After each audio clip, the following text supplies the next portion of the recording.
திருமணத்திற்காக ஏதாவது ஒரு பெண்ணாகப்பட்டவள் தென்படுதா என்று பார்க்கும்போது இப்படி அழுது வாய்ந்த ஒரு பதுமையாகப்பட்டது கண்ணுக்கே தெரிகிறது.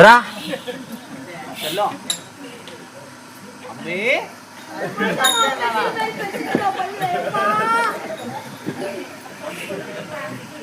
Hi, I love you.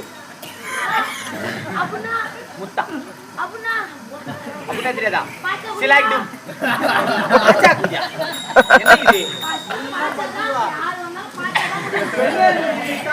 வேற எதுவும் சைகை காட்டுக்கிட்டு. சரி, அந்த பக்கம் சென்று பார்க்கலாம்.